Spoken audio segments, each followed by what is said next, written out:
You are listening to the Pencil and Paper Podcast Network. Welcome to the Palace of Megapixels. This is Super Mega Crash Brothers Turbo!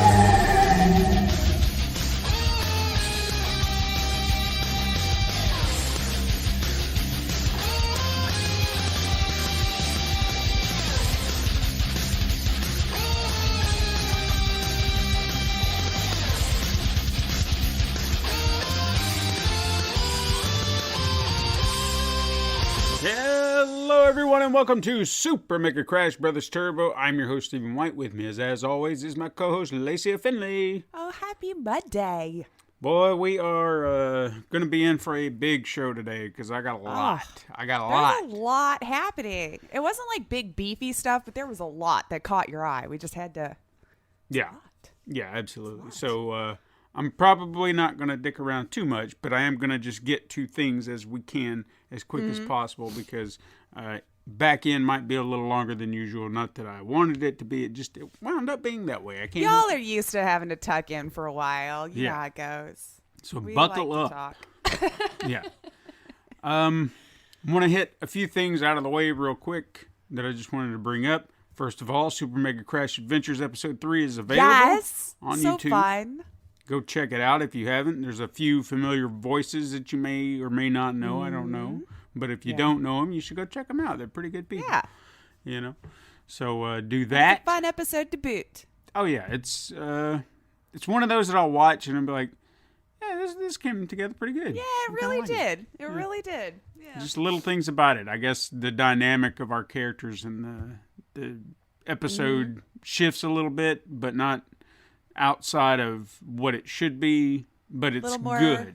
Personality. Yeah, a little bit more personality, absolutely. Get to learn our characters just a smidge. Mm-hmm. Thank you to Deva, our wonderful listener who's always there for us. And he's lovely. He's a lovely human. He heaped loads of praise on me, you know, and I'm too damn humble just to suck it up and take it. And say thank you. Yeah, I did say thank you. If I didn't, I apologize. I'm saying thank you now. But he was giving Twitter praise about the ActRaiser review. He was all excited about it. And thank you again for all that. I appreciated it. And threw in, you know, a few little tidbits of his own here and there. Yeah. Anything like that. And that's another thing. We can always count on him for being as a wealth of knowledge. So if we're missing something, we need something, dude's right there going, hey, just in case. And it's never like, oh, well, you know, actually, guys. Yeah. It's never like that. It's like, just wanted to inform you. Tidbit, something that I knew about it. Yeah. Yeah. And I appreciate the hell out of that. I really do. So, yeah. Much love, Dava. We really appreciate you. Secondly, more information and praise. Our good friend Troidal from his long-ass Troidal Power presents the Power playthroughs with Troidal Power. With Troidal Power. Yeah, if I've got it all, I hope I did you justice, man. I hope I said it all right. I'm sure we missed one word. I don't know. Yeah. Who am I to judge? Nobody can say our podcast name either. So. But hey, I said his name twice, and I know that's one of the things in there. But he tossed out a recommendation after the ActRaiser review about a game that I should check out called Smelter, which is a 16-bit 2D platformer strategy hybrid. So it kind of in that same vein. I checked out a trailer for it. I don't know how this game got by me. You know, this right seems up your like alley, huh? Yeah, it should have been something that was on my radar. And probably would have definitely given me those ActRaiser vibes going, oh my God, someone finally did it before they remade it. So it's definitely something I need to check out. I just need the time to do it, which seems to be difficult. Plus, not only did he suggest that, he was kind enough to drop us an Apple review. Such a lovely human. I'm telling you what. So, siblings, warm my heart. I don't even know how to put it into words. Well, I'm going to read you what he said. Okay. He or says, should I not be praising it yet? No. Say that. Yeah. No. Like, well, wait, I haven't read it yet. It's a beautiful review. It says, I'm a huge fan of the show. It's a great mix of just general gamer, no-nonsense chit-chat, new news notifications, and super deep dives on the stories behind games and gaming technologies that you never knew you didn't know. Then, also, there's this one cool dude named Troidal Power who guested once, and that's pretty much the best episode ever. No, no lies were detected. No. No lies were Absolutely not. detected. So, thank you, Troidal Yes. Power. You lovely human being.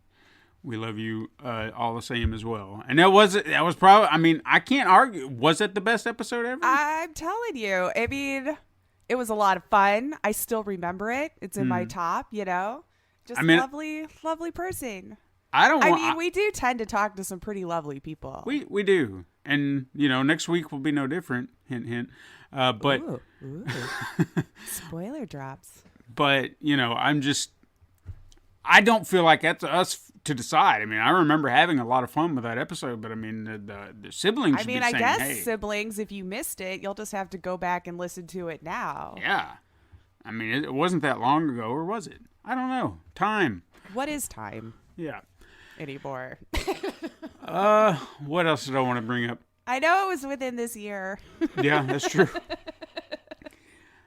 I watched Free Guy with I have Ryan yet to Reynolds. get around to that. Worth it? Yeah. Oh yeah. Yeah? It was definitely a lot of fun. I feel I won't say that non-gamers won't have fun. I think they'll enjoy some of the just the casual tomfoolery of it? Yeah. Overall craziness of it all, because it is fun. It's not like this hardcore gamer movie or anything like that. But I feel like hardcore gamers, Twitch residents, in specifically. Well, I don't want to call them all people who watch Twitch a lot. Streamers could be, but yeah. Just if you're involved in the Twitchverse. yeah, then, because there were a lot of streamer cameos. Oh yeah.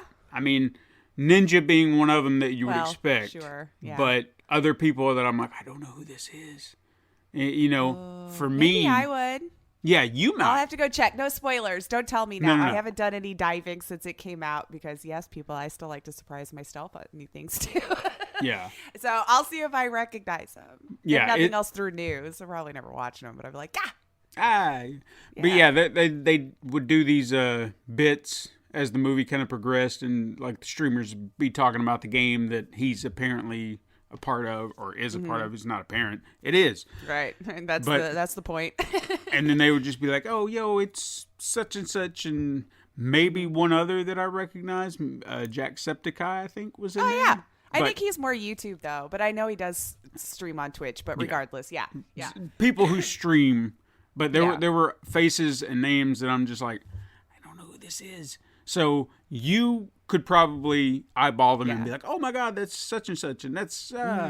So it's kind of neat in that regard if you know those people, but for the rest of us, it's just like, whoosh, right. and I don't know who they were. Okay, But that it's I might fun just because we might have talked about him in the news. Who knows? We may have. But no, the movie was a lot of fun. There were a lot of fun little winks and nods, and I don't know. It was a lot of tomfoolery. Gaming, pop culture references. Ryan Reynolds is always good. Taika Waititi is he's a treasure. I love that man so much. He's, you know his name, you know his face, his New Zealand accent, you know? Yeah, I had to look it up because you know me and names. He plays just this arrogant son of a bitch, and some of the stuff that comes out of his mouth, that had to have been ad-libbed. Like, he's just sitting there riffing, coming up with just the most sometimes insane... I wonder on certain scenes where it just went too well, too fired up, too in the moment. I'm like, I bet they were just messing around. And then to keep it all together in that moment and not break character after saying something that ludicrous, you're just like, what did you just say? What are you talking about? And he's going at it, man. He's like, oh yeah, you're going to kiss my ass. Oh yeah. Here we go. I'll have to check it out. It's still pay to stream, right? should be available now to just like regular rent.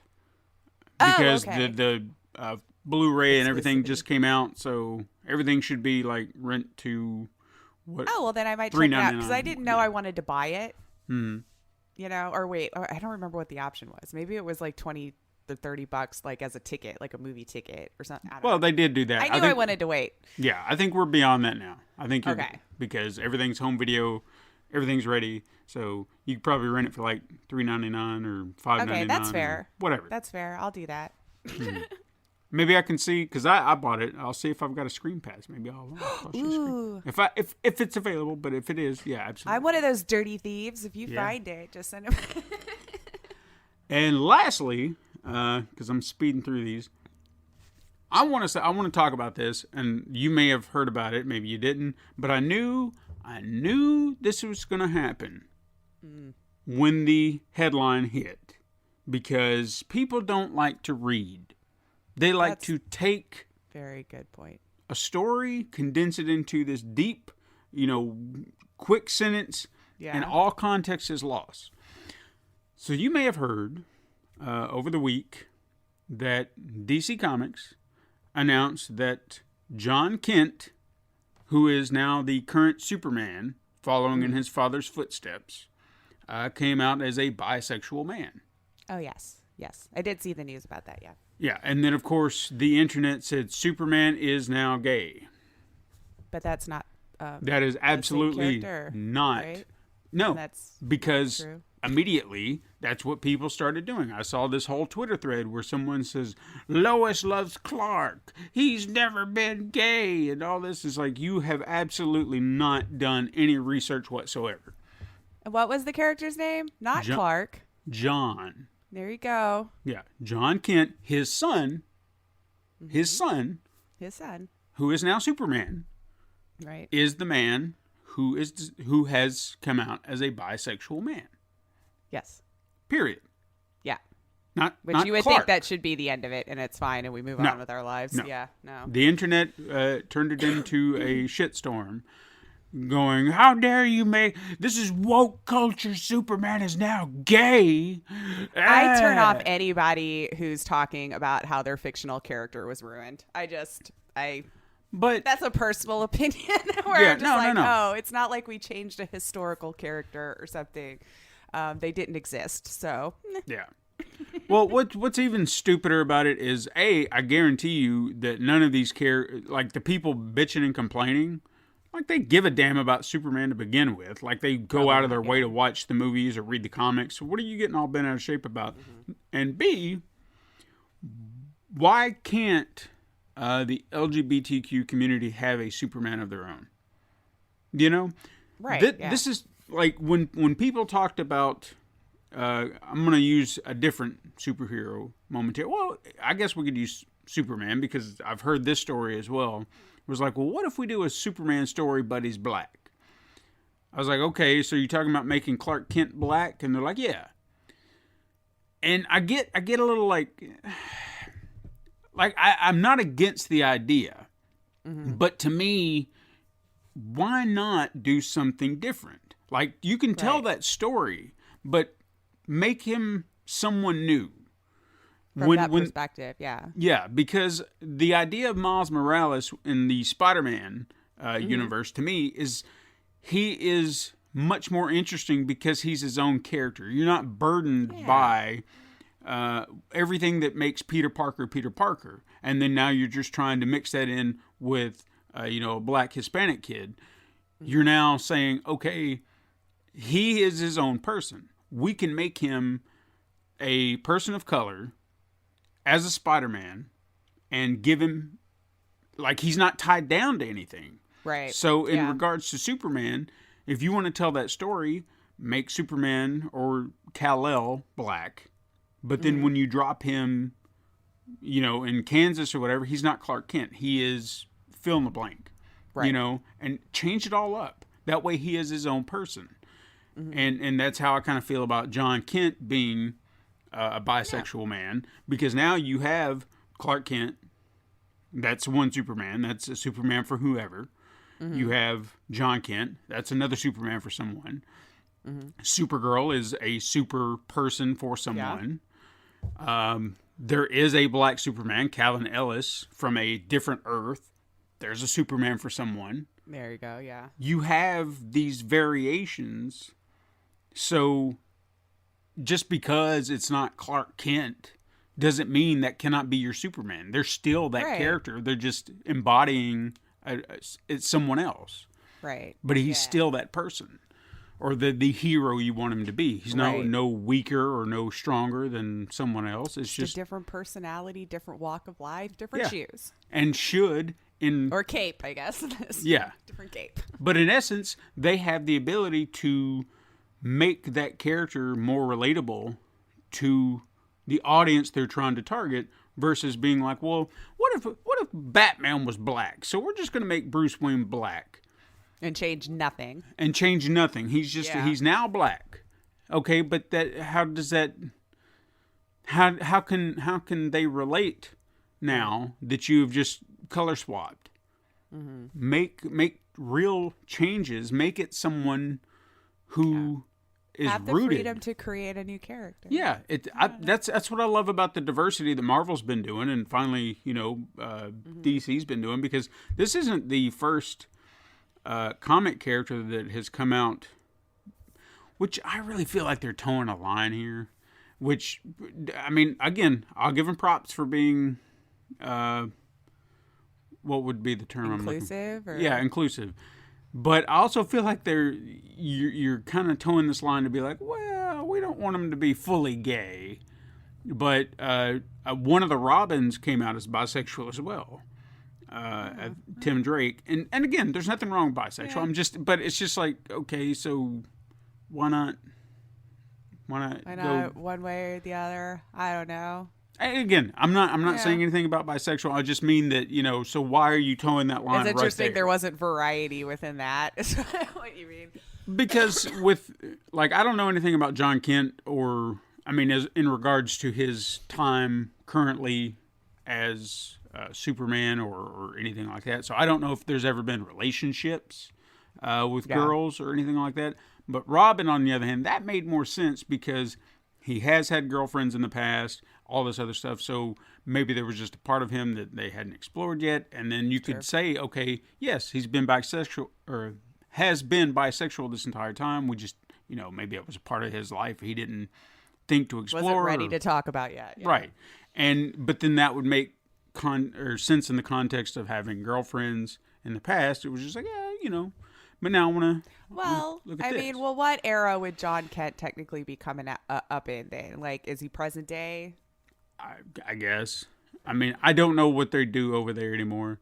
He was a kid a couple of years ago. I don't read them at all, so I don't really know, a through line here. But I was like, if he's present day, probably, in theory, you would think would be easier to be more fluid in that regard and not. Yeah.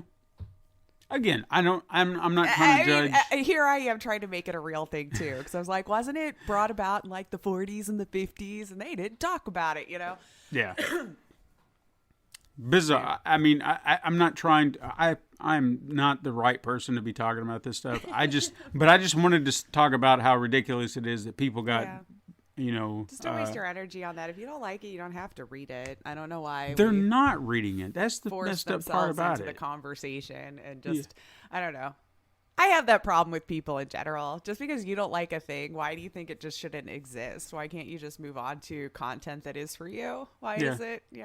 I don't know. I'll never understand that waste of energy to try to get rid of a thing you don't like when you can just consume something else. And your life would move on, and you'd have more time in your day, even. Well, as I said, I guarantee you they're not reading these. They will never read these. This shows how little they know because they didn't even know what Superman they were talking about. So just shut up and move about your day because this is not going to affect you whatsoever. No. Okay? At all. You heard it in the headline, you got mad, but guess what? Tomorrow you're not going to remember unless you want to spend that energy to do so. They'll be moved on to something else to get rid of. Yeah. So good for John Kent. And, whatever. But again, I think it'll do well. And It don't should. listen to Twitter. It's not a real place. So just keep doing what you were going to do. Mm-hmm. And the fans will come. Very true. is what I mean, you know. I feel like companies waste too much time trying to appease those masses. It's like, just do your thing and then put it out. And and I could be saying this so easily, you know, just because, you know, position I'm in life. But it's good that there's inclusivity in these characters, these fictional characters. Yep. But that's the whole point. You want to have someone, a hero you can look up to and be like, that's the person I like. And you can still make them fun. You don't have to be that person. I love Miles Morales about as equally as I do Peter Parker, you know? And I probably have more in common with Peter Parker. But you know what? Miles is a great character, and I love the hell out of him. You could appreciate it as his own character, his own thing. And it's, people. I don't know. Anyway, well, they ruin everything. I just wanted to bring that up. What have you been playing? Oh my gosh. So I thought I would try to at least beat one character storyline on Scarlet Nexus. Words are hard. So that was what I did yesterday. You know, I was like, I bet I'm close to the end of at least Asane's storyline, and then I can focus on Yuito coming up. And I just kept getting myself distracted on like the friend bond episodes and like going and grinding for materials for their presents. Because, like, you can get perks when you have their bond level up so high, and if you can get, like, your team, you know, and I'm just like, I feel like a god. I got all these extra moves I could do now. I'm starting to figure it out, and my hand's just moving across the keyboard. I mean, it's just, like, so satisfying. And so I did not beat Asane's storyline because I kept getting distracted with the other little quests. And I don't know that I'll do that with Yuito if I'm burning myself out right now, because it is different characters that you'll start with anyway, because now I think our stories merged, so I'd be interesting to see how they handle that. But yeah, and then I have one scene now that I have a gripe with because it pissed me off. Okay. And we can't have that. It was too obnoxious. But there is a scene where all of a sudden, like, they call them others, your monsters in the game. And so there was this huge other that's starting to come out. And I mean, it is massive, especially in comparison to all the other ones I've been fighting. And so this huge cutscene happens, you know. And then now all of a sudden, I can only move to the right. Like, it's like kind of like a platformer instead of like how I've been able to freeform the camera around. But you have to run because the bridge is falling, right? So it's like, you gotta huff it. Well, the freaking other, this huge other that's just flying around the bridge, the camera angle they've chosen, the other goes completely in front of the camera. I cannot see my character at all. Oh, no. So I'm just running on faith that my character is still moving to the right. Well, she wasn't. She fell. No idea. So I'm like, well, this is stupid if I can't even see her. Like, this camera angle's so dumb, right? Well, the problem is now when you hit restart, you got that first movie again. Then you got the other movie before you went into it. Then the tutorial on what you're supposed to do. So when I failed this like 5 times, I started cursing expletives in this room where I was like, this is going to be just where the game stops. I'm not doing this anymore. You know, I was so pissed off. I did finally get through it. Because, of course, I kept just, like, doing it anyway. Oh, I was so mad. So, devs, why the hell would you put it right in front of the line of sight? I bet I could have done it first try if I could have just seen where the hell my character even was on the bridge. Like, they say sprint. I can't see if she's sprinting. Tell me, did I hit the button? Okay, he eventually moves out of the way, but it was very frustrating. So, the hubs heard me cursing back here for the first time in a long time. Like, like slamming the keyboard and everything.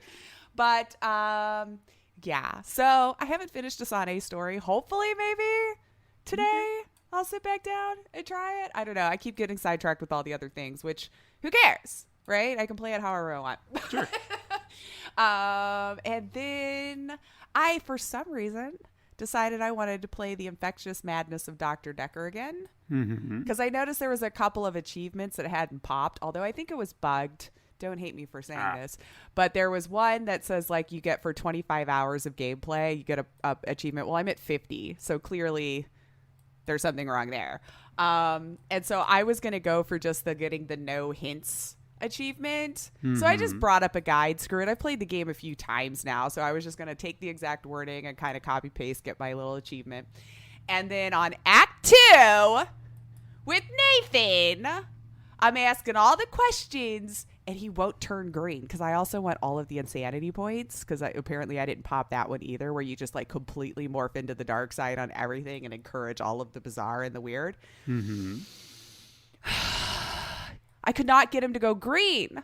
I could not get him to, I'm like reading this guide. I start reading other guides because I'm like, somebody's missing a question somewhere because if I hit that damn button, it's all she wrote and I won't get that no-hit achievement. Yeah. I finally caved because I was like, this is bullshit. It was a question I already asked.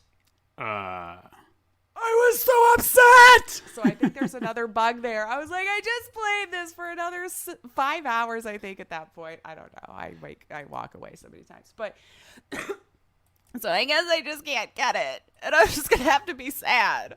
So I'm going to still try to finish this one. I'm up to Act 5, and that's the last act there is, and see if I can at least get all the insanity points or whatever and do that. But I guess I'm not going to just get those achievements, and that's how life is. Yeah, I mean, at some point you just got to say the hell with it and let them go.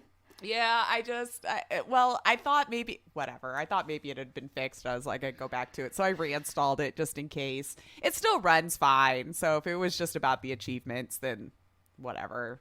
Maybe I should be upset. I don't know. But to me, it's not that big a deal. But when I was trying to go for it, it made me, like the one time I'm trying to like, hey, I want to see if I didn't unlock something after all this time. And then I played Not Tonight again, because when I played the demo for Not Tonight 2, and then that one said I hadn't beat it either. I was like, you're a liar. You're a big fat liar. There's no way. I've had this game for a while. I loved it. Steven, somehow I was at the end and I guess just didn't let the last thing play out to pop the achievement. Like there was nothing left for me to do. Yeah. I was like, really? How did I not notice? Is what I want to know.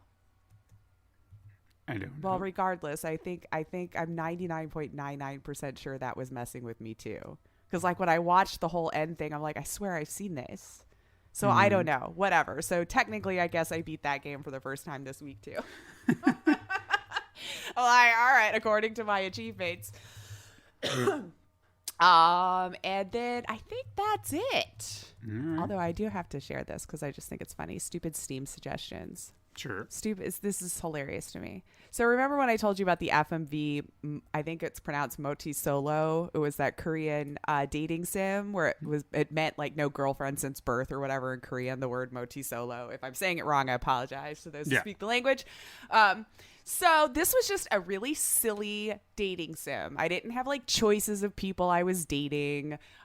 There was not even any kissing or anything untoward in the whole thing. It was just silly tomfoolery, over the top acting. Right. My Steam suggestions for this week have been as follows. All right. So it suggests that I played Red Falls Season 1, which says it's a dating sim with sexual content and nudity. Ooh. I should also play a game called My New Memories, which is a dating sim with sexual content and nudity. Or Women's Prison, which is a dating sim hentai. Do you see the pattern? So because I played this really silly tomfoolery, I'm getting like hardcore games getting thrown at me on my Steam suggestions, which just makes me laugh maniacally. That I'm like, how did you get so far apart from what I was playing? They're not even, I'm telling you, those tags, man. Those tags get insane. So careful, guys, what you play on Steam, unless you want like the hardcore stuff thrown in your face, I guess. Like, and it's got that graphics too that you could just tell like it was just built to be that sex game for insert group here that needs it or wants it or is the audience for it. I don't know. So funny to me. I don't know. Like I said, they didn't even kiss in the game I played. They didn't even kiss. But anywho, that's all the games that I played this week. I'm fairly certain. How about you? Well, one we're going to talk about later. Anyway. Yeah, we're going to talk about one later. I did finish ActRaiser. Like I said, I was right there. Well, let me rephrase that.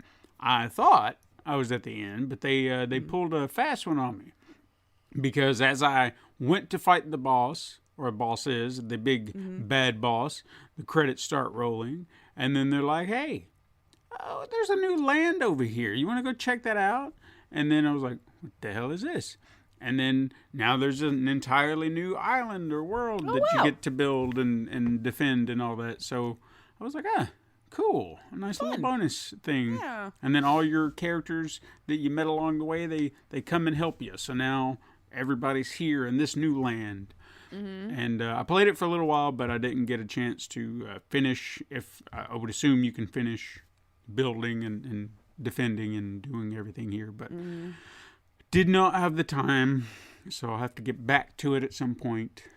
Right. Because I need more time. I don't know why I don't have enough time anymore. It just feels like everything is just... We all need your time, Steven. No. I need more of it. But yeah, that's all I played. Oh, well. Hey. But we'll talk about it. We'll talk more about it later. More in-depth later. Yeah. More in-depth later. The stuff. So some news, eh? Yeah, what about the news? What we got in the news? Oh my gosh. I didn't even know where to pay attention to. I'll be honest, guys. I'm just such a flake anyway. But EA might lose the FIFA name. Did you see this news this week? What? No, this was actually kind of like, even I went, what? This whole thing is so stupid. Well, in my opinion. So EA needed to renew that license. Apparently they have to do this, every so many years or whatever. And I guess the negotiations for the FIFA name have been going back and forth for a little bit of time. And then FIFA announced what it wanted. $1 billion for 4 years use of FIFA. Just the FIFA. Just the name. The logo. All that. That's it. And also wanted to limit EA's monetization of the game. So how do you think this is going to shake down? Oh, yeah, no, that's not going to... So, interestingly, though, while EA is interested in exploring monetization, as they always have been, in the form this time of highlights of the actual games, arena video game tournaments, and digital products like NFTs. I swear to God, these things, these NFTs. So, FIFA wanted to limit the money-making opportunities to strictly things found only in the video game. So, you can't just take highlights from real games and all this kind of stuff, monetize your own stuff and not that. But looking at it, it may actually only limit EA to the name itself, which is why I think we're not going to see FIFA anymore, because the licenses for the players and their likenesses and everything is a separate thing, and they've already got it. Okay. So I'm thinking they're going to say sayonara to the FIFA name, because we've already got everything we want within the game. We'll just have to change the name, because they can already use your favorite player. They already got that deal struck and paid for, I guess, or however they do it. So if they decide to just not paying you $250 million every, a year for 4 years, they just might lose the logo, World Cup feature, things like that would come with having the FIFA name.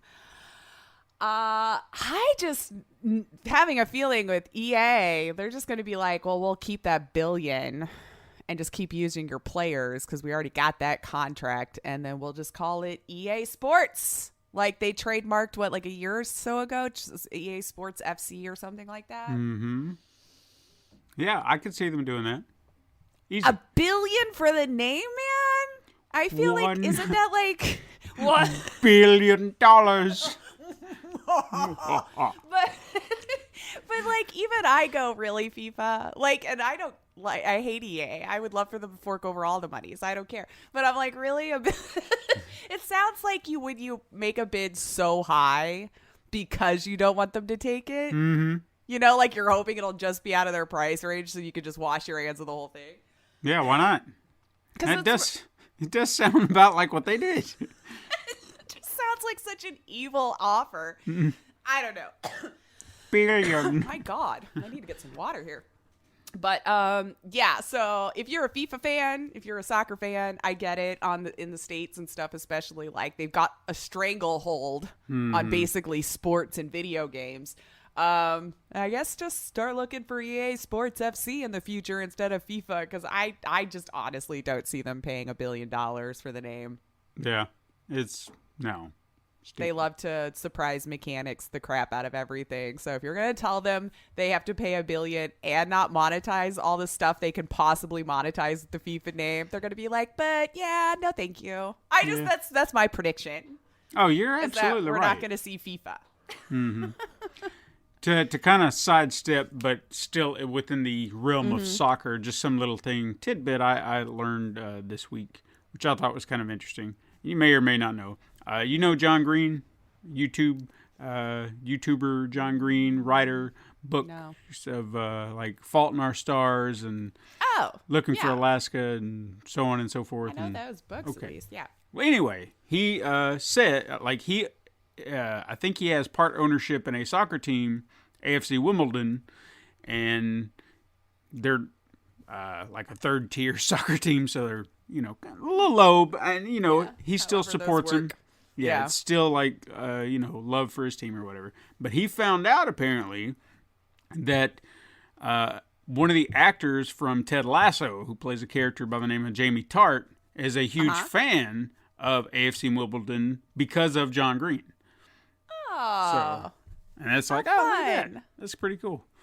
That's fine. Yeah. I totally miss not having one this Friday. I know it's over and the season's end, but my life felt so empty Friday night. It's like, what do I do with myself? Took a dark turn. Like, I wasn't... You and I think, both knew.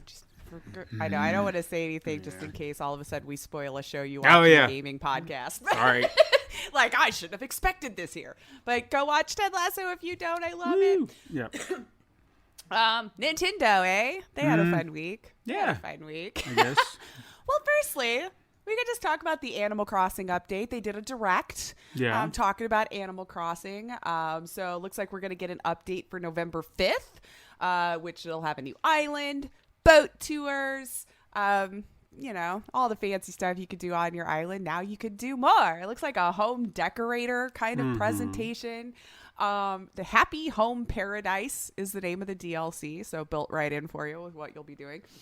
So you can have a decorated job, and you can learn the decorating preferences of the NPCs vacationing there, and you can build custom homes for your visitors, and you will work for Lottie's Paradise Planning business. Get all this new stuff, and you can fix up buildings on the island. You can even have a restaurant now, supposedly. Yeah, look at that. You can go dining in a school to invite characters to visit. $25.99 retail at launch, so it is a paid DLC, or it's included with the bundled access subscription service, which I'm sure is what caught most people's eye, the announcement of this week. So they'll just slide right on in there to that one. Yeah. What do you think of this little pricing announcement? We probably had a feeling something was coming since they didn't say it in the first one. It's ridiculous. Okay. So in case you missed it, siblings, they're asking for $4 a month, $7.99 for a month for 3 months, or $19.99 for the year. For their regular one, that doesn't seem to have changed. But then remember how they were like, yeah, if you want to add this retro gaming bundle or whatever else that they had announced with it, it jumps to $49.99 for the year, or a family plan for $79.99 a year. Yeah. Okay. You know how much I'm paying right now for a family plan? I didn't even think about family plans being that much different. Barely over $30. Oh, wow. Over $30 with tax. That's and now you want to charge me an extra $50? Yeah. For what? N64 games and Sega games. What the hell is wrong with you? Yeah. Oof. I just saw that huge gap. Yeah. Like $30 just from the regular one. Let's just say you're a solo person buying your yearly plan. You were paying $20. Now it's $50. Yeah. I personally, since it's not going to change anything on my end, I'm not going to give them my money. Because I feel like I'm not going to cave to the possibility of having, oh, look at this thing that I really want to play. No. I played it. You're not giving me anything new. You're giving me 2 consoles and a bunch of games that, I've played 100 times over, and you've milked to shit. No, I'm not giving you... And we've asked to just be able to buy these things outright. Yeah. No, I'm not giving you an extra $50 for this mess. Absolutely not. No. Period. And that's the way to do it. And I hope... Do it with your wallet. Yeah, I hope the rest of you do the same. Because I understand the online services, you have to have it. But... Unfortunately, yeah. I'm not paying... I'm not giving them extra money for those... Not for those games. Absolutely no. No. Yeah, that's just a huge jump, especially for what's announced thus far. It's not even that many. Yeah. And, I mean, you could have added $5, maybe even $10 on. Fine. Fair. $5, $10, 30? 50? 50? Yeah, in your case, especially with the family, like, the Hubs and I just share one because he rarely plays it, and it doesn't matter to me if he's playing on my game or whatever. Like, I just don't pay the family plan thing. But yeah, $80 a month for that. Especially when you might be the only one in the household to play those other games too, right? Or does your wife play those retro games? No, they do absolutely do not. Animal Crossing. So that would be you just paying $50 extra for yourself, basically. Yeah, I'm not doing it. Again, playing the online stuff every now and again if I'm in the mood. Will I go look at what new Nintendo games or what new Super Nintendo games have dropped and be like, and I'll mess around with it for like 30 minutes to an hour and just be like, okay, that was fun. And I'm done with it. I mean, I honestly feel like if that was a part of the tier for the online service, I would probably cut that out too, just to save some money. And I know it's a yearly package, and that, trust me, that sucks me in real quick because I'm like, one flat fee and I don't have to worry about it. Great. Right. And usually ends up cheaper in the long run. Yeah. But I'm putting my foot down. I'm not going to pay $80 for possibly some games that I may or may not want to play. Right. And I promise you, at some point they're going to drop a game on there. And that's what's going to do it. It's going to tempt me to the point, and I've got to stand strong. Just don't look. I just don't know what it is. We might have to report about it. Okay. Here it is. This one to me is it's a big one that I honestly don't feel like that they'll be able to put back on the service or put on the service at all.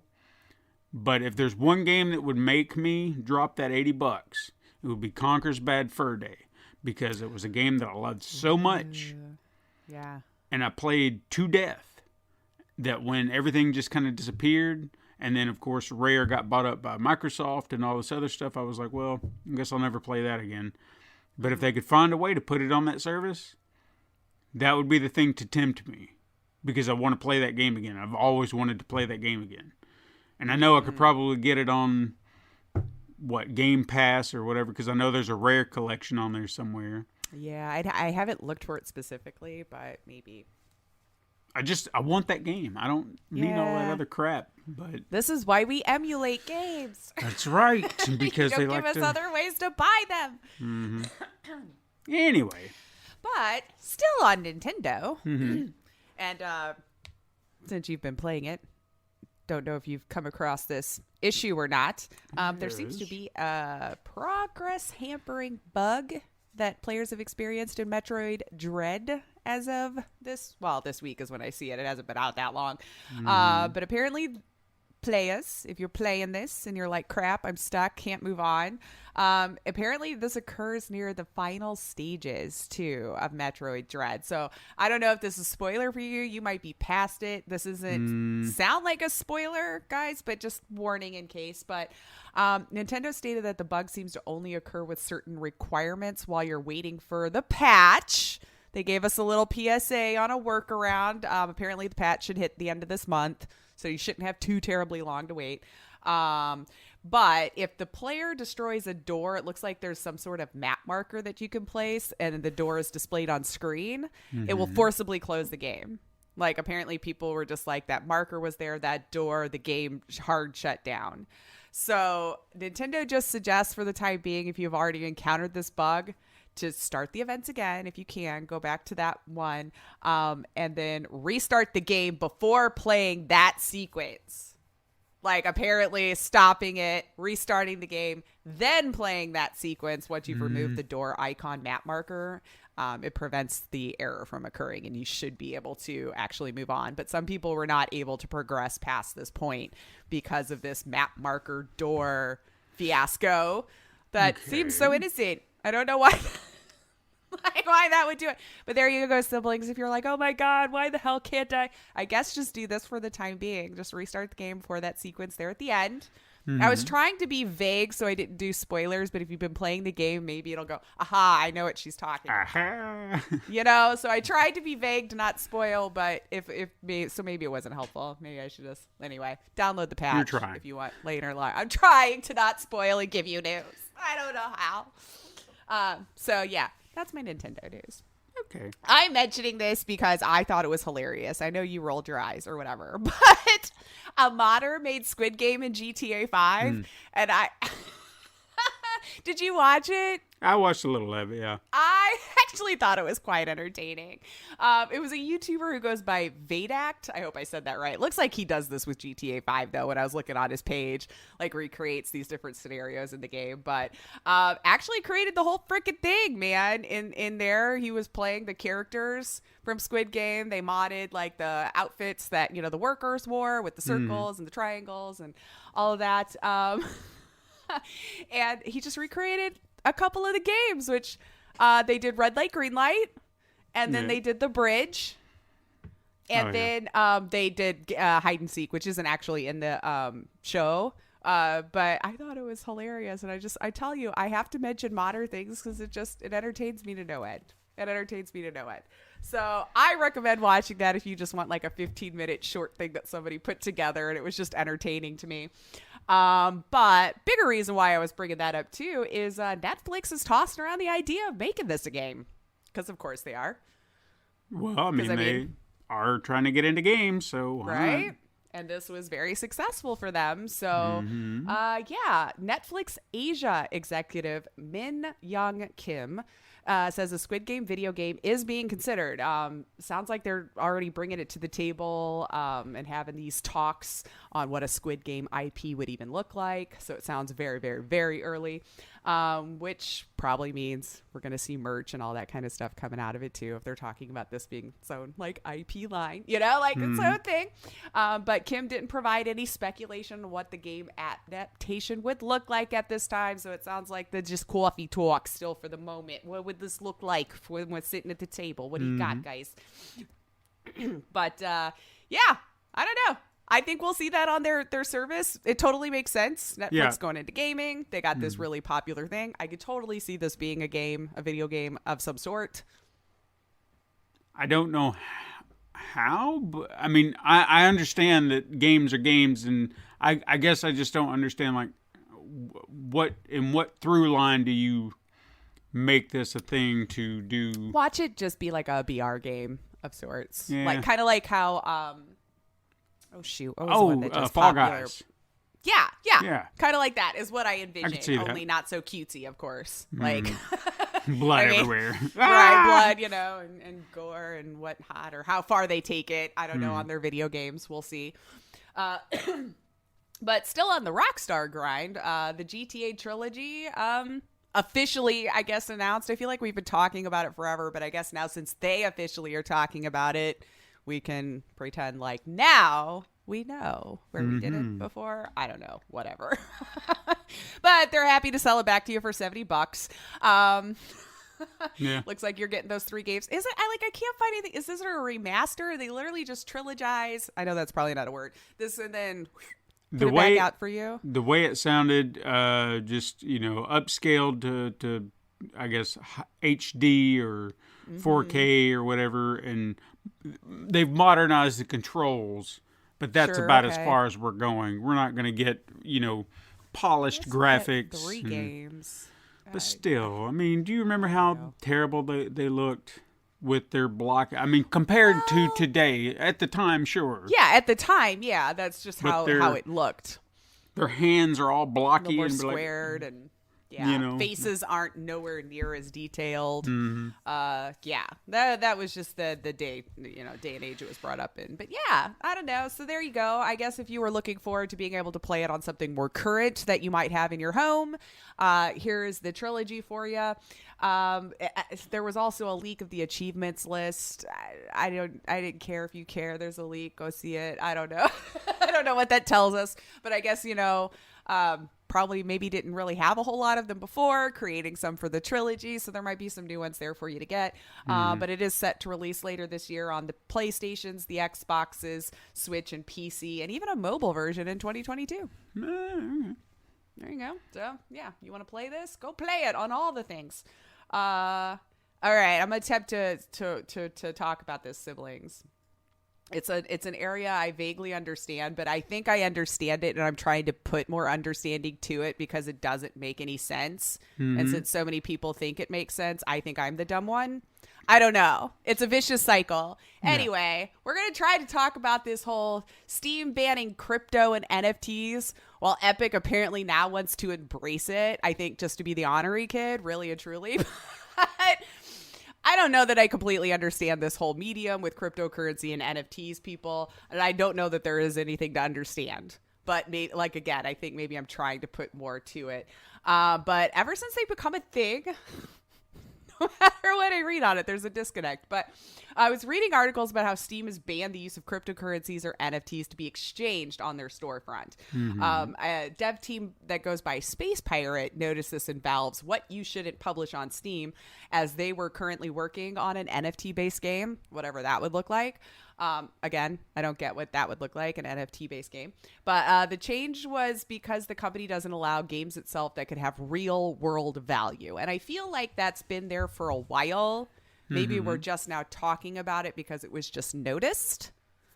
But I feel like that rule might have been on Steam for a bit. But anyway, but since then, of course, Epic announced it'll embrace it. Well, sort of, with conditions.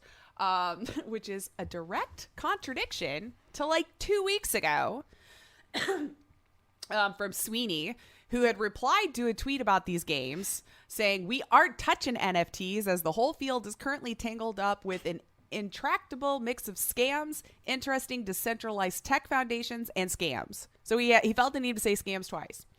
But then now he's like, Epic's like, "Yeah, cool, come here. Sell them here." So we're like, what? What do you want, Epic? What's going on?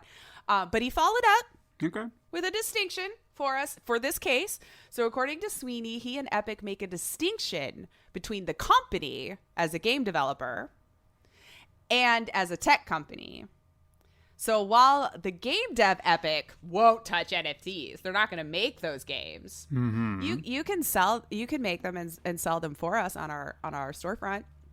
So the tech company version of Epic is totally open and ready to do business with blockchain devs and creators.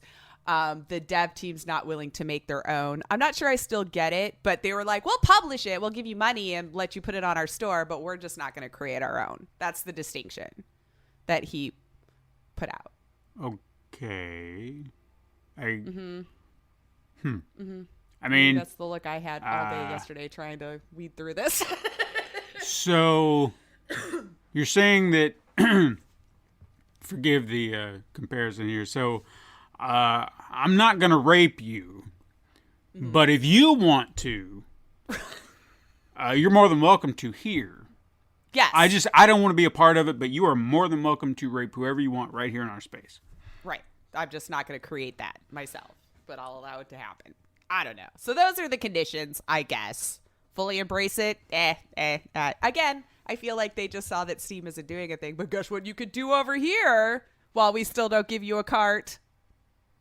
I think you're focusing on the wrong things, Epic.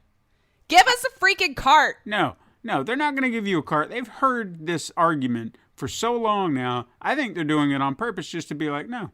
Fine. Don't let me put 6 games at once in play. No. Fine. I'll buy one. I mean, I don't buy any. I'm that jerk that goes on there and takes all their free games. But I know. Just saying. Hey, Voodoo's doing the same thing. I'm trying to buy movies, and you want me to buy a bunch of $4.99 movies that I really want to do, but you're going to make me go through each one, and then I'm just like, I'm not going to do that because then my card's going to get flagged. Yeah. Mm-hmm. And then I'm worried about it, and then That's why I like to do the bundles. You know, where it's like pick 3 for $14.99. I was like, yeah, that's about the same. Right. Yeah. Like, I don't get it. Like, why are you hampering us from spending more money? I don't know. Whatever. I'm trying to do you a favor. Right. I'm trying to give you more money. And you're making it too hard. Nintendo does the same thing. Buy all our coins and then turn it in. It's like, just let me buy the damn game. Anyway, so yeah, I don't know. We'll see. I don't know that I completely understand it in a video game. I think we finally decided that it's really none of this is anything. And I'm trying to give it meaning, I think. I mean, I just don't understand why people like own a GIF. I guess I don't understand. And like, do you think you own it because it's been spread on the internet? Somebody's already taken it. Like, I guess I don't understand how we tell that's yours. Well, see, you may have seen that I tweeted something this week, said that I'm the owner. Yeah, you own one. I have 2. Help me. I have 2. And I don't know what they are. They're just these things. So is it a picture? No, it looks like a disk drive, and it has Batman on it, and I'm like, well, I have no idea what this is, but I own it. But there's no like distinctive marking or anything that's like, this is Steven's. I own this. That's the part of it that I just don't understand, because I'm looking at it saying, how do I know that you couldn't have just gotten the same thing that I just got? Right. I don't know. But I own Siblings, them, apparently. If someone can direct me to somewhere that can help me make sense of this, or just let us know that we understand and I'm just trying to give it more meaning than there is. Mm-hmm. I'm starting to think that's what it is. That so many people are into it that I just think that I'm missing something, and I don't know that I am anymore. I just think it's not for me, I guess. It's just not something. Anyway. To be clear, I didn't pay for those, okay? This was like something where the DC Fandome thing happened, which I hope that's a great segue. They were just like, hey, claim since you're a fan and you're awesome, claim your NFT now. And I'm like, okay. I'll do that. And then I claimed it. You still like pictures. Yeah. So. But when I did, then I just get another email. It's like, hey, you just earned a bonus NFT. I was like, oh, you're just throwing this shit away now. All right, great. I'll just claim that one too. It's raining fungibles. I don't know. I tried to make it work and it just didn't work. Yeah. Too many syllables. There really was. NFTs off. Anyway, that was a good segue though, because I did have DC Fandome up next. Hey, look at that. Look at you in the mind reading. It was long, huh? A little bit. Yeah, I actually stop. I wasn't here like when it started. I had left the house for a second. I knew it was coming, and I was like, well, I'll catch some stuff. And when I got back, I just turned it on, and then it just kept going and going, and I was like, you know what, I've got other things I kind of need to do, and I do want to see some of what you're doing, but I also see what you're doing is you're holding off Batman for last, because that's what everyone's here for. So I'll just wait, and I'll watch that later. And I'll get that 5-minute clip later on YouTube. You're gonna sit here and dick me around all day. Anywho, but there was a couple of video game announcements, which is why we're bringing it up here. Thanks to Steven for finding the second one, because I told him, I was like, it was long, man. I had to check out. Did I miss a bunch of stuff? Because whatever. So video game news that came out of it. You got a new trailer for the Suicide Squad Kill the Justice League. You get to see Harley Quinn, a Deadshot, and friends taking on the Justice League members. You didn't even try to learn the other names, did you? No, I wrote down. No, I didn't. Captain Boomerang and King Shark. Damn, I'm really surprised I did it. I was like reading through. I was trying to write it this morning because it just happened yesterday. I suck. This is why I shouldn't be doing this anyway. Right. But they're under the control of Brainiac. I did find all that out there. It's like whatever. It's a multiplayer third-person shooter. Looks like you can play alone or up to 3 players. Some of this stuff I think we already knew because it was kind of announced a year ago, 2 years ago. It was a bit ago. Yeah, it wasn't that long ago. What is time? But in a different announcement, Rocksteady said you could play it like solo with friends, like AI can jump in. So it still sounds like you can do that. Although I feel like this was just a cinematic trailer, so I didn't see any gameplay. Right. So it looks fun, but I try to reserve a lot of the excitement until I see how the game itself is going to play. Yeah. Personally. Let's see here. I think they said 2022 is the aimed release date. Looks like PS5, Xbox XS, and PC. So your next gen. Cool. And PC. Yeah. I want it to be good. Mm-hmm. It looks like fun. They are selling the fun aspect of it. So let's just hope it is. Yeah. Yeah. That's what it's like. I want to see the gameplay itself because I'm sold on the story and like the situation and all that kind of stuff because it's tomfoolery, it's fun, it's Suicide Squad, Yeah. But again, I just want to see how it plays. But it's Rocksteady. I have a feeling it might follow kind of the same formula as they use, which it's bad. I like it. I think it flows well. Now, I don't know if you noticed or not, and I didn't really notice it all that much last time, but this time it seemed a lot more apparent. They really patterned Harley's face. Yeah, they off did. Of Margot Robbie. Like, it is almost identical like now. really teetering a line not to be her, but clearly. Oh, like even like the voice was fairly close, I think. Mm-hmm. Like in the sound and tone and everything that she did it too. Yeah. Like I said, it's teetering a line, so it's not legally bound. She could. They could probably get away with it because of the makeup. Yeah. Probably. I don't know. But anyway, whatever. I guess it depends on what they. Let them worry about the legalities. I'm sure they could have gotten her involved if they wanted to. She seems like she's all in for the character. Mm-hmm. So yeah. But might have been too expensive too. Who knows? I don't know. It's interesting this year, right? Like the money we see getting thrown from indies for big celebs, and then like the opposite when it comes the other way around. I don't know.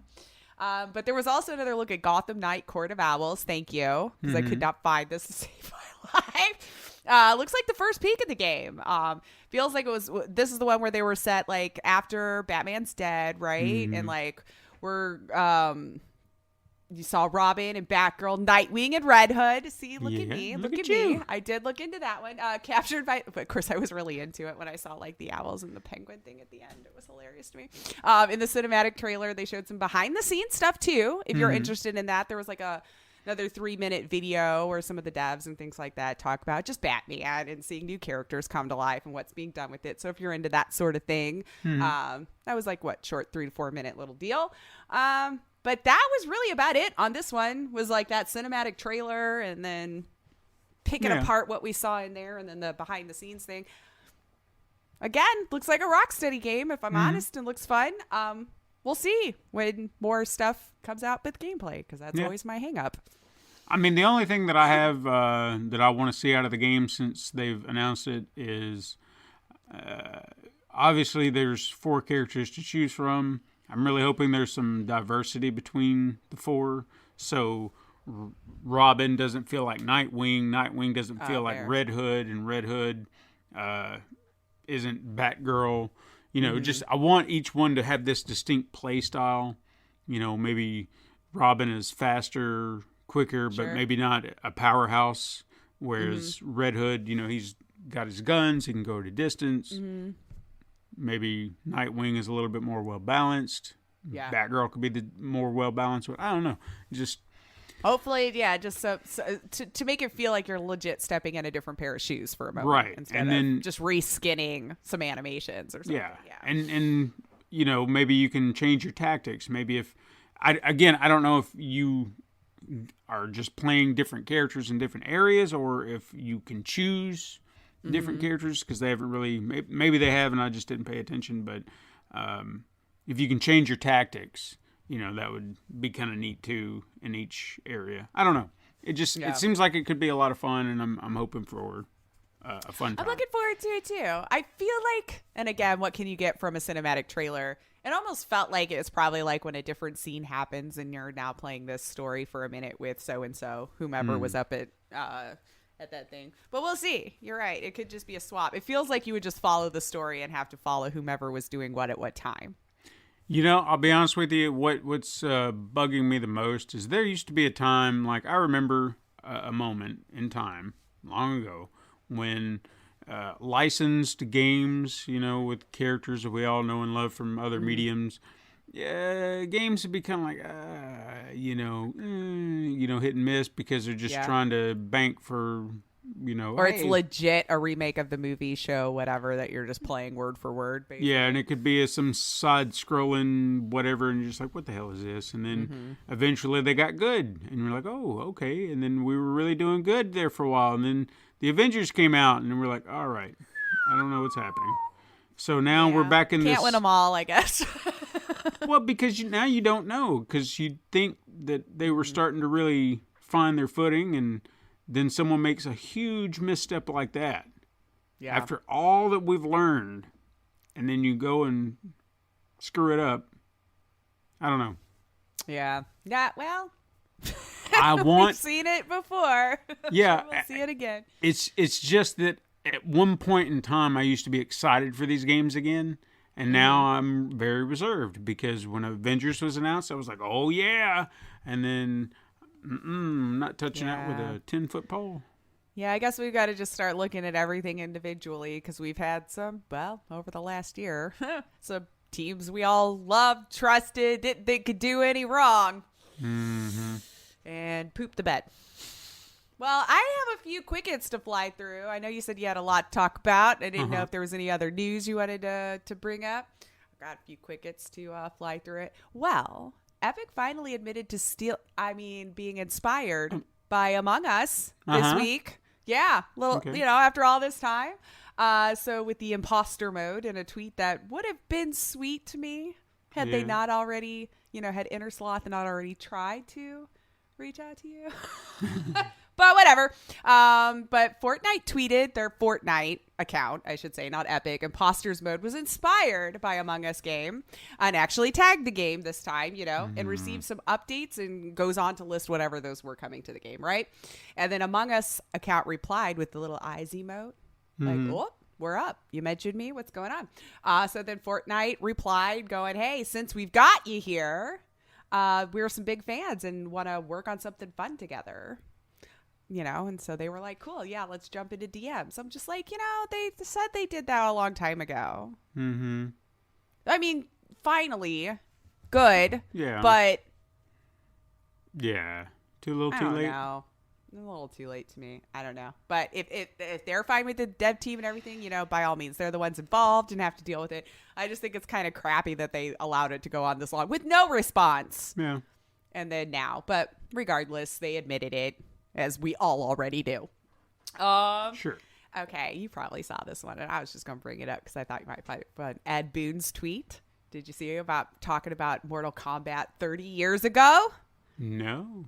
Oh, yeah. So you should go check that out. He did tweet it out. Apparently, it's not quite 30 years yet, but since the starting of the making of the game, he said Mortal Kombat was 30 years old on the day of the tweet, and showed a video, which I found very interesting, which I think you would love, and if you people had missed it here, behind the scenes of like some Scorpio, the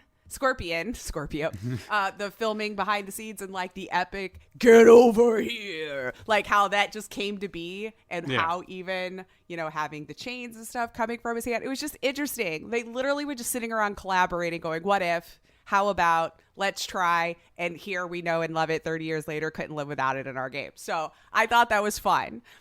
So check out his Twitter. He does have that up there, and keep an eye on, follow him, I think, because like it'll officially be 30 with the game next year. It sounded like he was going to be dropping some fun stuff between now and then. So go follow Ed Boon if you don't already, guys, and you want to get some of that stuff. It was really fun to watch. It was just such an interesting thing. That's how everything comes about. But just when you see something so iconic in its early stages like that before it's a thing. It was just fun to watch. Xbox is officially rolling out that X mini fridge. Yeah. Oh, it's a real thing. Yeah. It's a thing. This meme can now be your reality in your home. And you can pre-order on October 19th if you want it. Did you see how much it was? No. Should I play would you buy that for $1? I'm not buying it, so no. Well, you can get it for $100. I think it's a Target exclusive, actually, as I was reading through it. So why? I don't know. I mean, it's for a mini fridge? Cheaper than I thought. I think it's only like like one of those Red Bull size ones or whatever, but still, I mean, so if you want your own little Xbox mini fridge to keep all your Mountain Dew cold in, there you go. Make it look like the Xbox Series X. They embraced the meme and now we'll monetize. And then I caught a small article about an update on Vampire the Masquerade Bloodlines 2. I got to stop reading about it. It's just making me sad. The game apparently was just going to be canned altogether. It looked like they decided to maybe try to breathe some more life into it. But in an interview with a person whose name I doubt I should even try, if I'm honest with you, Nahetz Byron Direct Wester. Sure. We're going to call him Wester. Okay. So let's say Wester for now, said that when Paradox took control from the previous developers, they just almost scrapped the entire thing. Now they still haven't actually said who's like working on it now, since Hardsuit Labs was fired, forced to resign, however you want to look at that situation. But they're collaborating with a new studio partner to finish work on the game. This is I believe it when I see it kind of situation. I was so excited. Yeah. I was so excited. And I was a fan of the OG game. Yes, with its bugs and glorious crashes and all. It was a great story. I think it was fun. I was really looking forward to this. And now I'm just not so sure with all the problems they had. And now that I know the original team is no longer involved, I don't know. We'll see. Just seems so close. Yeah. Because they already had like these long trailers coming out. I'm scared they're like going to revamp how they... how they do everything, and whatever. I just want my good vampire RPG again, please. Yeah. And then the last one I put, just so we all can feel old for a minute, Ace Attorney, it turned 20 on October 12th. Woo! Yeah. 20 years since Feels that like hit yesterday. your handheld. Mm-hmm. Yeah. But that's all the little quick hits that I saw. How was about you? I was trying to rush through them a little bit since I know we have a beefy headliner. Yeah. I mean, it wasn't something I was planning. It just happened. You know, sometimes that just happens. When you're passionate about a thing. Yeah. Or not. I guess we'll have to see. Well, you see. We don't know yet. What are we going to be talking about? Well, if you listen to me answer somebody on Twitter, you probably already know. Of course, you're already knowing because you've seen the icon. We go through this every week. Damn it. We try to pretend like we're hiding something from y'all without but we've already given you all the info before we even start. It's all here. So, you know what? Let's talk about it. You know, it's been a while since I played a Metroid title. You know, they don't come out on a rapid pace like Call of Duty or Madden or even FIFA, which may not happen anymore, but or EA Sports FC. Mm-hmm. So, you know, I kind of feel like it's understandable when I haven't played one in a while. The last one I remember playing, I think, was Metroid Other M on the Wii, but even as I say that, I'm not 100% sure because I feel like I also played Metroid Fusion, which was a handheld. And that kind of sounds familiar, so I'm not 100% sure. When you start having over like 20 games, it's just... But like I said, it's been so long, so I'm not 100% sure. But lucky for me, both of those games were the narrative predecessors to Metroid Dread, which is what we'll be talking about today. You know, one of my absolute favorite games was out of the series was Super Metroid for the Super Nintendo. I don't know why that one is so good in my eyes. It could be nostalgia, but I can pick it up and play it at any point in time, and it's still so damn good. And I think it's the standard in which I hold all other Metroid games to. Not that they need to replicate it, but can you be as good as that? You know, everything about that game is perfection when it comes to this series. So, you know, keep that in mind. That's the gold standard for you. So that's for me. May not be for everybody, but that is for me. But I was talking about narrative since, you know, the other two I kind of mentioned were narrative predecessors. That Super Metroid is also kind of a narrative predecessor in regards because the series is long and they've tried to maintain some sort of narrative sense in the story, so you're always kind of aware where it's dropping in. So how important is it here? Depends. I could say for a new player of the franchise, you might feel a little bit lost and overwhelmed if you try to understand what is kind of going on. But that said, I don't feel like it's necessary, if you kind of follow me. Yeah, okay. Having fine, but it's one of those things where if you have that knowledge, you're kind of like, oh yeah, I remember. Oh yeah. So it's not contingent on that. I just feel like you having the knowledge, the backstory, the lore from previous games, it kind of get you in there, and you're like, oh yeah, I got it. I know where you're at. But I do kind of want to talk about where we are in the story for all the initiated and uninitiated alike. For the sake of context, I'm going to give you a little bit of backstory in the best way possible. I'm going to try to condense it like a can of Campbell's soup. Tomato soup, mind you, because that stuff is thick. Now, Samus Aran is a bounty hunter who was sent to the planet Zebes to retrieve an alien life form known as a Metroid, which is an organism that feeds off the life energy of others. That's where the series gets its name. Several samples were stolen from the Galactic Federation by the Space Pirates. Makes me feel good that Nintendo didn't even try with that name either. I didn't have to worry about feeling bad about bad names. They plan to use the Metroids as bioweapons. That seems to be a running theme throughout these games, because that's what we do. Samus defeats the Space Pirates, destroys the Metroids. Sometime after those events, the Galactic Federation decides to obliterate the Metroid homeworld, SR-388. Obviously, that doesn't happen, and Samus has to do it for them, because the Galactic Federation is apparently a bunch of incompetent fools.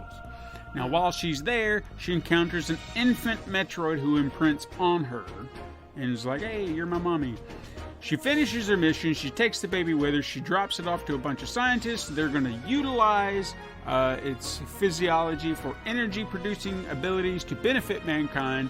But those damn space pirates come back, take the infant because they had plans, and she ruined them. And they're going to do what they planned on doing. So she reaches the pirates' home base. She's looking for the baby, and by the time she finds it, this thing has turned into a giant somehow. We're not really sure how, but it's a gigantic baby, and it tries to attack and kill her, but then it realizes, oh my God, that's my mommy, what have I done? And it runs away sulking. It's sad. But then when a giant baby's running away? It runs away because it's like, mommy, no. Giant infant that can run. This is terrifying. Well, you have to know what a Metroid looks like. It's a big gelatinous blob thing with well, that's even more terrible. Yeah, they're creepy. Now, kids ruin everything. Once Samus is attacked by the Mother Brain, the baby comes in and saves her. From being attacked. And it's like, she's like, no, my baby. Because she destroys it and kills it. And you're like, no. She killed my baby. But then the baby's, it helps you out. The baby. Anyway. Once you defeat Mother Brain, you escape, and then the whole planet of Zebes is destroyed. Boom. There's the space pirate planet is now destroyed. After those events, Samus discovers a bottle ship where a faction of the Galactic Federation, they're propagating Metroids because, they're no better than the damn space pirates. They're cloning the remnants of the infant to do this thing. Mm-hmm. Then they've created a simulated Mother Brain program to help kind of control them. Samus, does her thing. She returns to the Metroid home planet SR-388 to ensure that the Metroids are destroyed because they're a threat. But there's yet another problem, a parasite that they just dub X. And this parasite infects Samus, but she's cured using a vaccine given to her by the Galactic Federation, developed using the cells of the baby Metroid. So now she has Metroid DNA. It's getting complicated. Investigating a nearby space station, she discovers another Metroid incubator designed by the damn Federation. So what does she do? she crashes that mother into the Metroid planet, and kaboom! No more Metroids. Oh, see, I was actually thinking she was going to, like, fire it up and start pushing out some Metroid babies. No. So, yeah, you know. This game is picking up after all of that. So, to our knowledge, there are no more Metroids. Right? Ah. They're extinct. That's what we're basing it on. Then that was a short game. Well, that's where this one is picking up. That was the entire series condensed in a nutshell. Now, this story picks up after a video transmission is sent to the Galactic Federation. Remember that incompetent group, showing that the X-parasite that infected Samus is now present on another planet called ZDR. Why is it called ZDR? Who the hell knows? I don't know. The Federation sends out research robots called EMMI or EMMIs to investigate. Okay. There's a longer name, but I didn't care to write it down. But like all these games, they lose contact, and guess who has to go check it out? Sam. Ah, yeah. Because apparently she's the only competent person in the galaxy. Now that we're up to speed, let's talk about the game. I do want to start off, and just hear me out. I may be coming off like a jerk, and I don't mean to. But if you referred to this game as a Metroidvania game, you need to realize how ridiculous you sound calling a Metroid game a Metroidvania game, because of course it is. Where do you think the name came from, you moron? It's one of the two game series that the term is derived from. Was it a young person? Where Probably. They were like, to them, Metroidvania was just a term? Probably. I don't know. I don't know. I try to help people out far too much. Yeah. And look.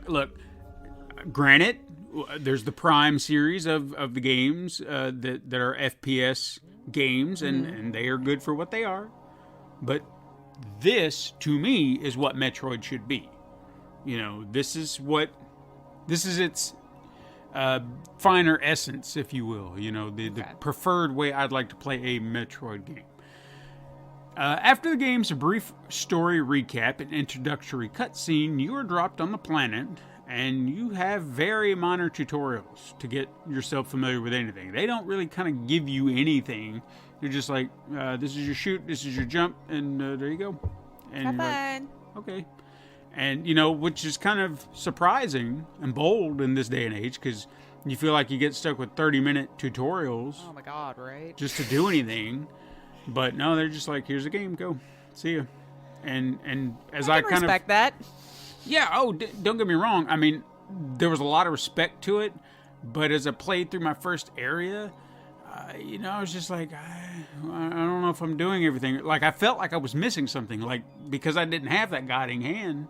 We've been so programmed to think I need to know more, where it's like, wait, did I do everything then? But yet when they do that, you're just like, please, just let me get to the gameplay. Right? Why is the tutorial an hour? Yeah. So it was this odd, weird dichotomy there. I wanted it, but I didn't want it anyway. See, if they would just do booklets like back in the day, let me read through it.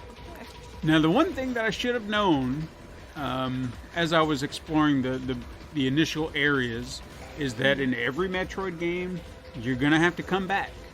That's where the Metroidvania term comes in, where you have to re-explore certain areas and find things that you didn't find before because you got a new ability or you got a new thing.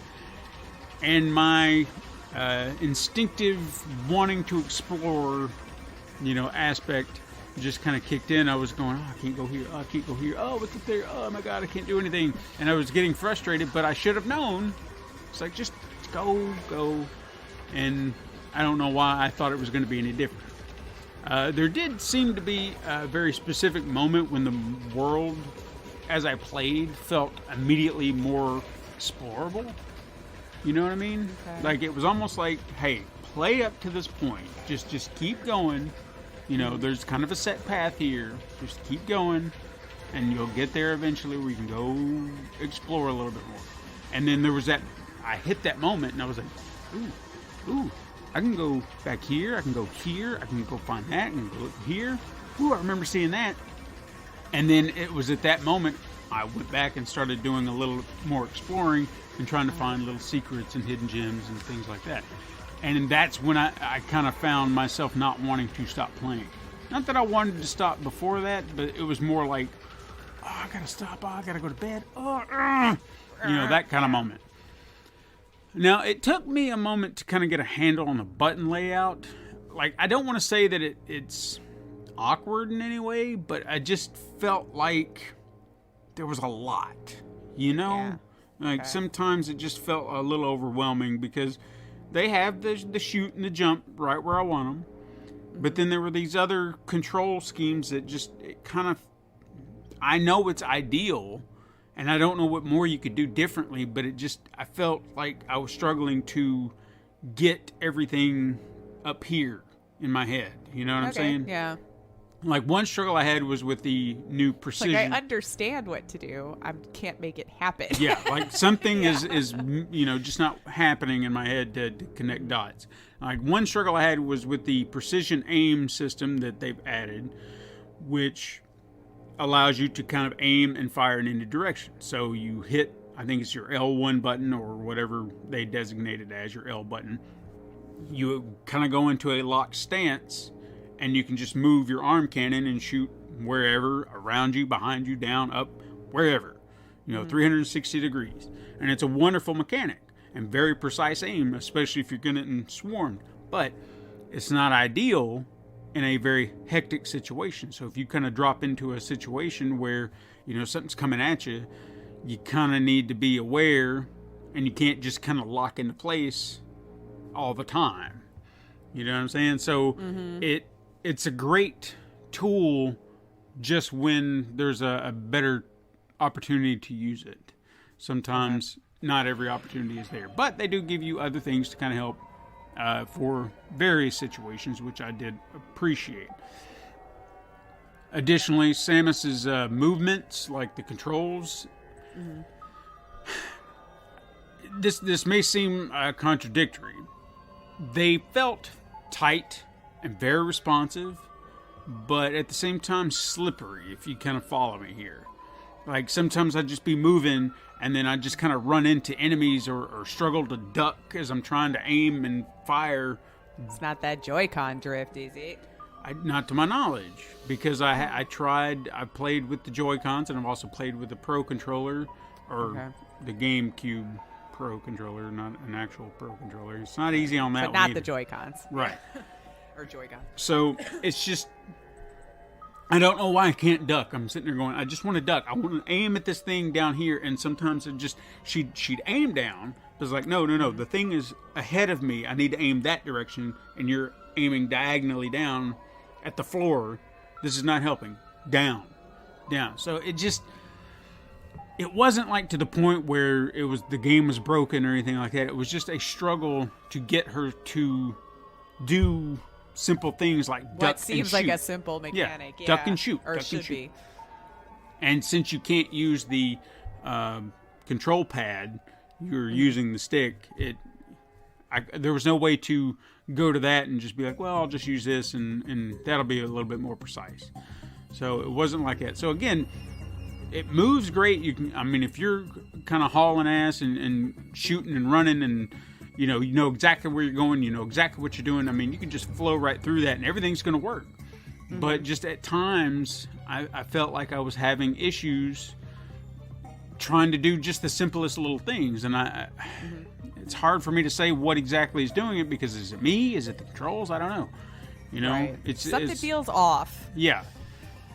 Another new mechanic that the game has is a kind of a melee counter move that allows you to block and then counterattack an enemy, and you have to be very precise when you do it, because there'll be like the enemy will flash, or if you're fighting a bigger enemy, something they're doing will flash, and you take that opportunity, hit the button, and then you can kind of knock them back, and then immediately hit your attack button, and you can fire and get some good hits in.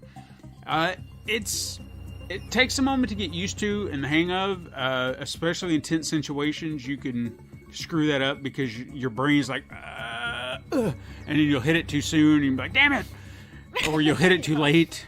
So it's definitely something that's you get a clear sign of, but the intense situations can throw you off. But it can be a very good tool that can save your ass in numerous situations if you are persistent and consistent with it.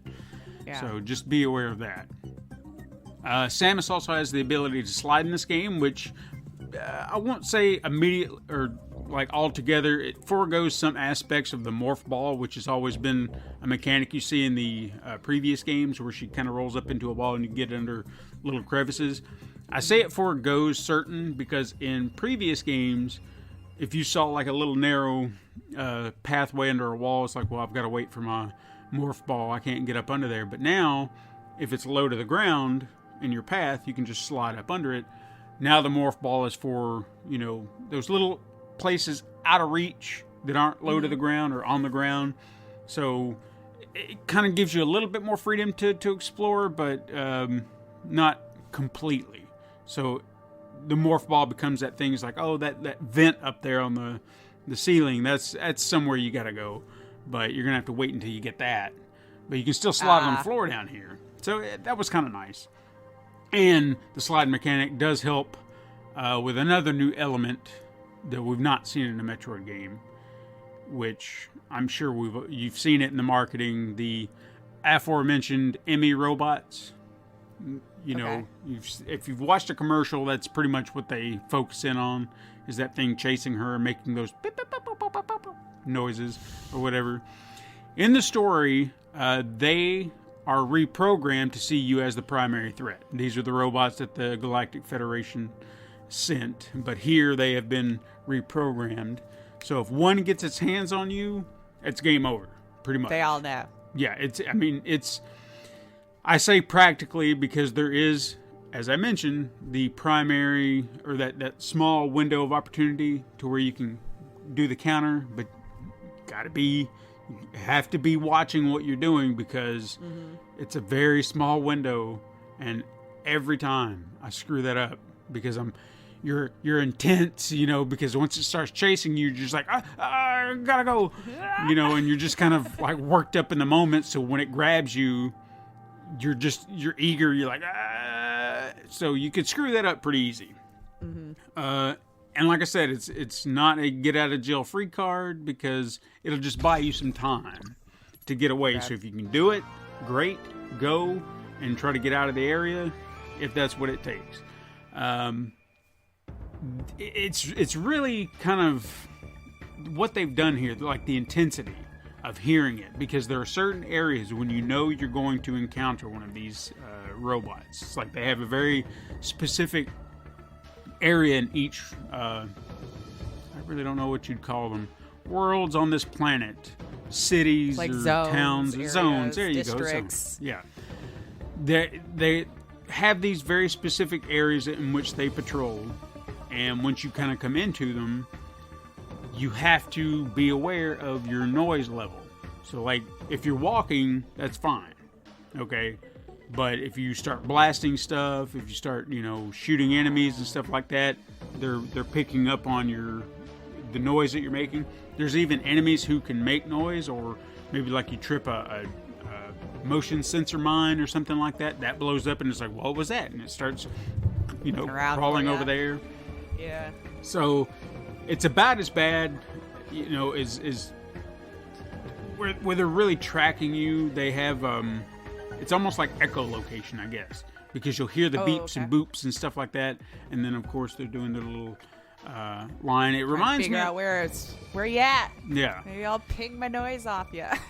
Like if I had something to kind of characterize and relate them to, it'd be like the xenomorphs from Alien Isolation. I was thinking that with your description. Because if you, again, probably not as deadly, because at least these things you can possibly get away from, unlike the xenomorph. But say if it's crawling in your general area, you can hide in hopes that it will not see you, depending on where you're hiding, because you can't just be like up in a corner going, ha ha, you don't see me.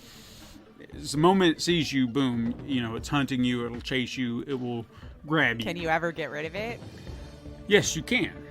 But okay. Sorry, am I jumping ahead? No. We'll get to it. Now, once it sees you, like I said, it's an endless pursuit. You can get out of the area. Luckily, you can also get an ability called the Phantom Cloak early on, which allows you to turn invisible. And say if you another ability you have is like the spider magnet, and if you have like a magnetized ceiling, you can jump on that, kind of put your body up next to it, you kind of crouch and then go invisible. So if it's climbing up in there, as long as it doesn't decide to climb on the ceiling, you can ninja vanish. Which it will do sometimes. Like you'll think, he won't bother me here, and it's like, no, I'm gonna climb up here and sniff around. Even if you're invisible, if it bumps into you, you're caught. Okay. So just be aware of that. But it can help in the stickiest of situations if you have that, if you're trying to do all these things. But as you kind of mentioned, yes, you can defeat them. It's almost like you will eventually find these enemies, which will give you a boost of power, and you have something that activates in you called the Omega Beam, and that's the one thing that you have to use to defeat it. But they are not necessarily easy to defeat. Like the first couple that I did, it was a little easy, like once you understand the pattern you need to go through, but then they mix it up. The last one I fought, that was some bullshit, because the idea is, or at least what happens eventually, is the Omega Beam can shoot rapid fire, and eventually the enemies will have like this protective faceplate that you have to pretty much melt off with that rapid fire, blaster. Once that's done, then you have to do a supercharge to blast it in the face and blow its head off, and then that'll defeat it. Initially, when I started doing that, I was like, okay, well, it'll come to me at a slower pace, and then I can kind of get a good aim in, and eventually. No, they sped them up. And so I was looping this room going, my God, slow down! Stay still! Because, again, your precision aim is only as precise as you can aim. And if you're in a tense situation, you're like, just stay right there. I got you.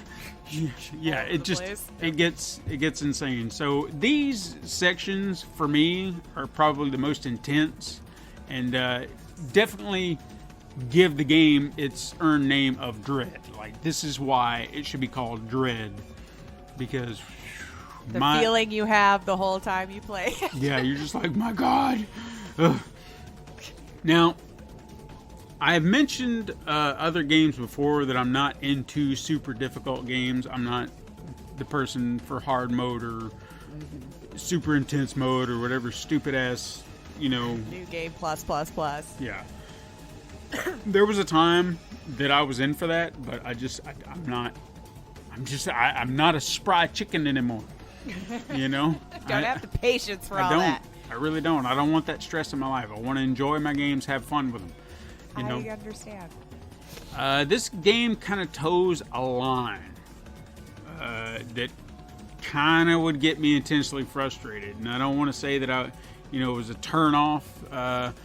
For example, the boss fights. They are expertly designed to follow pattern attacks and movements, just like all these other games. It's not one of those games where they're just throwing everything at you and there's no way to avoid anything. Everything is avoidable. You just got to be focused on what you're doing. And I would get in those moments where I'm just like, why is this happening? And it's because I'm not paying attention to my surroundings. I'm not focused on what I'm doing. Right. I'm just aggravated and angry and just like you're probably trying to rush and missing. Yeah. But it's all there if you just take a moment. And I saw this multiple times with boss fights or even just smaller boss fights, and it was just like, as soon as I calmed and was a little bit more focused, like I was being That's usually me. It's like, take a break for a minute, maybe come back and nail it first try. So, like I said, this game is teetering a line. I never really crossed it yet to where I was just like, I can't do this. I would always be mad about it initially, and then I would be mad at myself for like, calm down. Calm down. You'll get there. And when you do, you feel pretty good. Yeah. Additionally, and I saw this over the weekend, which I thought was fun, because I did want to touch on this too, because I related. David Jaffe, who's the director of God of War and Twisted Metal, he tweeted his frustration with the game, calling it badly designed. Now, he pinpointed one specific area in which he felt stuck. And ironically or coincidentally, it's the same damn area I got stuck in as well. Oh, okay. Because I started to wonder, I was like, what am I missing here? What have I done? Am I stuck? Do you remember you play a game and you're stuck? And you're like, yeah, and like you legit start to wonder if the devs, would they have built in a way for me to not continue? And did I screw this up? I had that in my head. I was like, this day and age, absolutely no way did they design this game to where you're stuck. Back in the day, sure. Yeah. I can remember plenty of games you just started it over, but not today. And I was sitting there thinking, what am I missing? What have I done? And I kept circling these areas going, what have I done? Like, what am I missing? And it really started to frustrate me. But at the same time, I knew, just like the old NES tropes back in the day, there was a hidden pathway somewhere that I was missing. And it shouldn't be all that surprising. That said, and this is where I'm actually going to agree with David Jaffe, hidden pathways should be for hidden upgrades, not your path forward. Oh, yeah. You know? Because this was my way forward, and I was having trouble finding it. Oh, then Then I get to see what his point is. Yeah, it shouldn't be mandatory. No. It threw me off because I was like, why would you hide that? I need to know where to go. You know, and you hid this from me. Right? So interesting. Now, graphically, the game may not be running at 4K, but it looks crisp. Neither does your Switch. Yeah. I mean, it looks crisp. It looks clean. It's got gorgeously designed backdrops, a healthy color palette that makes the game look, they good. Always did look gorgeous. Yeah. It doesn't look drab or bleak, even when you're kind of in those darker areas. It's still kind of colorful and kind of enough to get you, I like that. I don't want these bleak, drab, colorless backdrops. Yeah. And, it didn't, I won't say it looked like it was 60 frames per second. I mean, it definitely felt like it. So if it was running at 60 FPS, then great. If not, then okay. It looked good. I mean, it was running good. I did witness a few frame drops here and there, but it was kind of during, like they would do these load screens between areas, and they made them all cinematic, where, like she's riding a train or going through a teleporter, and you could just see little choppiness, skips. Yeah, choppiness through that. But beyond that, I didn't really see it anywhere else. The score by Soshi Abe, it's probably Abe. Yeah. How's it spelled? Well, Abe, but we're talking about a Japanese name, so. Possibly. Abe. Yeah, we don't know the inflection. Anyway, Soshi Abe and Sayoki Doi is the score that they wrote is very atmospheric. It's setting the tone in each area to the point that, for me, at times, I didn't even realize there was music playing. Like, it just kind of permeated the area. Sometimes you can hear it. Sometimes it's within the context of the world. The environment. And I'm like, oh, man, it's got it. Additionally, they actually utilized a few familiar pieces from composer. I don't know why I said composer. I looked at his name. Composer Kinji Yamamoto's work from Super Metroid. That was a welcome treat for me because I was like, I know that too. No, I love that. So that was nice. Metroid Dread, it is a welcome return to the format in which I want to see Metroid games played. Other M kind of did this thing where it was kind of going back to that, but they kind of still had this 3D thing that they were trying out, which was, nice, but this is kind of Metroid how I want it. 2D. It's good for you. Platforming, but then now you've given it some depth, you've given it a little bit more, and I'm sure you could do something more with that and kind of spruce it up to make it a little bit more this is still fine. I don't really know what more you could do with that and without detracting from what makes it good, in my opinion. Right. I could take it with a little less frustration. Sure. I mean, I'll say that. You could nerf it for me. Okay, thanks. Just a little bit. Now, while we're supposed to see Metroid Prime 4 from Retro Studios, Jesus, I can't talk right here at the end. In the future, I know that's supposed to be happening. I do hope that Nintendo will give MercurySteam another crack at the series, because they initially came in and they remade Metroid 2, and that was pretty cool. And their first original take on the franchise brought some unique concepts to the table, and I'd really like to see what more they could do with the franchise. But again, you can take down the frustration levels just a hair, and I'd be perfectly fine with that. And maybe fix some bugs that are possibly breaking people's games and progress. Right? Just not saying. Have to restart before a sequence back into the game to be able to continue. But yeah, there you go. Hey, fun. There you go. I hope people don't think I was hating on this game. I needed to point out certain criticisms, but I've had fun with it, but I've also been frustrated with it too. So, well, I mean, that's still fair. I think it's 100% healthy to criticize the things you love to improve it. I don't think you should always just be a yes man or woman to anything. Well, just because you love it, there can always be problems that you can constructively talk about. Well, I feel like I do feel like most of the time when we're doing reviews, I've been pretty positive, and I'm always praising everything. And I'm not trying to, tear this game apart, because I don't praise everything, but I do want people to understand. Maybe I've just not bought a bad game because I'm very cautious about them from the outset, you know what I mean? Or it's just very much content you love. Yeah. That's one thing people to consider too. Like, if you find your favorite reviewers, it's probably because they tend to enjoy the same types of games in the same way you do. It's not going to be the same universal opinion. I mean, hey, if y'all want to throw me a bad game somewhere and you want me to tear it apart, I'll be glad to. But there you go. We should just go through the Steam bin list there, the 50 centers, and just go to town. I have plenty that Steam has suggested me over the last week that you could probably dive into and give a great review on. I'm sure.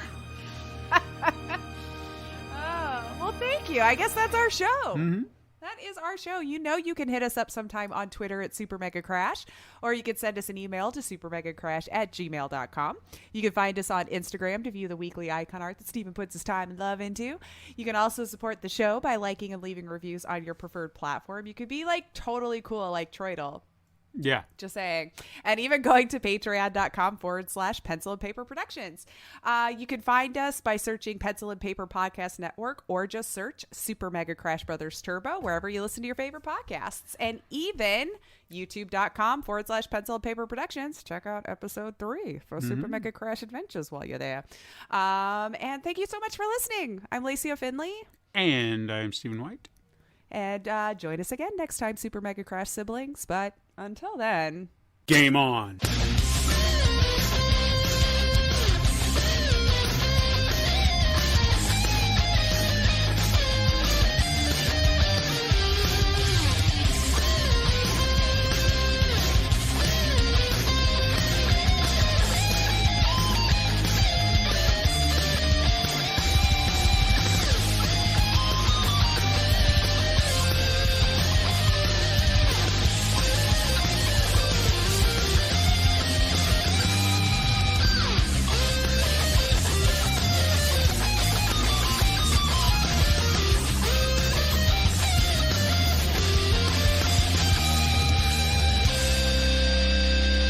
This has been a Pencil and Paper Podcast Network production.